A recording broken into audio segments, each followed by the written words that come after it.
Episode 6, the final chapter: Ted Bundy's capture, trial, and execution. Welcome back to the final episode of our series on the life of Ted Bundy. In our last episode, we followed Bundy as he escaped from custody not once, but twice, and evaded capture for months. We left off with Bundy making his way to Florida, a state where no one knew his face or his name. Today, we'll explore the final chapter of Bundy's life, his brutal last spree of violence, his capture, the trial that captivated the world, and his ultimate execution. This is the story of how one of America's most notorious killers was finally brought to justice. After his daring escape from the Garfield County Jail in Colorado, Ted Bundy traveled over 2,000 miles to Florida, where he settled in Tallahassee. Now, a fugitive with nothing to lose, Bundy unleashed his full fury, committing some of the most horrific and senseless crimes of his career. On the night of January 14, 1978, just a week after arriving in Tallahassee, Bundy broke into the Chi Omega sorority house on the Florida State University campus. Armed with a club, he brutally attacked 4 young women as they slept.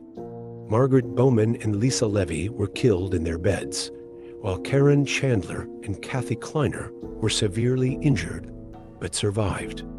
Bundy then fled the scene, leaving behind a trail of blood and confusion.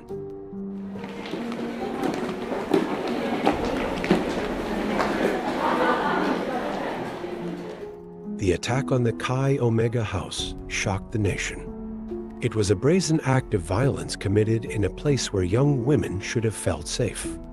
But Bundy wasn't finished. Just a few blocks away, in another house, Bundy attacked Cheryl Thomas, a dance student at Florida State University. Though severely beaten, Cheryl survived, but the attack left her with permanent injuries. These attacks were a turning point. For years, Bundy had carefully chosen his victims, often luring them into his car or attacking them in isolated areas. But in Florida, his crimes were impulsive, chaotic, and far more brutal. It was as if the pressure of being on the run had pushed Bundy to his breaking point. Despite the fear and panic that gripped Tallahassee, it wouldn't be long before Bundy's luck ran out. On February 9, 1978, just 3 weeks after the Chi Omega attacks, Bundy abducted 12-year-old Kimberly Leach from her middle school in Lake City, Florida. Her disappearance sparked a massive search, and tragically, her body was found weeks later in a remote area. She had been assaulted and murdered in one of the most heinous crimes of Bundy's spree. But Bundy's reign of terror was about to end.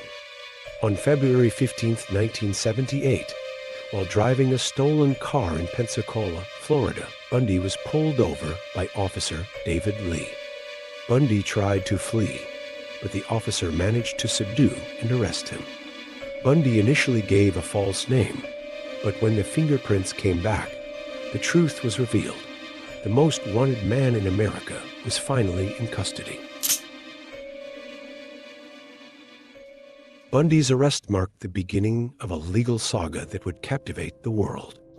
Unlike his previous trials, Bundy now faced the death penalty in Florida for the Chi Omega murders and the murder of Kimberly Leach. Once again, Bundy chose to represent himself in court, turning the trial into a spectacle. He cross-examined witnesses, argued with the judge, and even proposed marriage to a former girlfriend, Carol and Boone, in the courtroom. Boone accepted, and because Bundy was representing himself, the proposal was legally binding under Florida law. Despite his best efforts to charm the jury, the evidence against Bundy was overwhelming. In July 1979, Bundy was found guilty of the Chi Omega murders and sentenced to death. A year later, he was convicted of Kimberly Leach's murder and received another death sentence.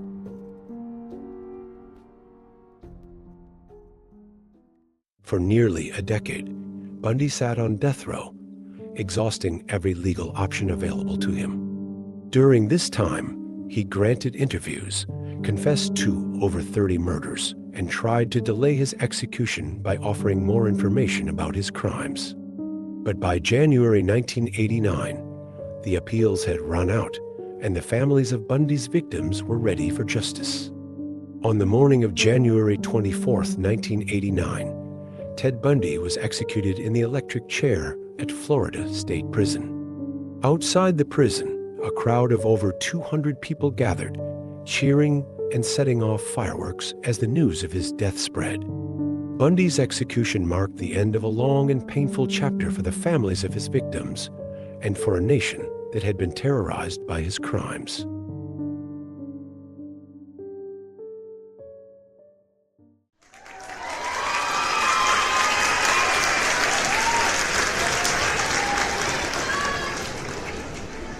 Ted Bundy's legacy is one of horror and tragedy.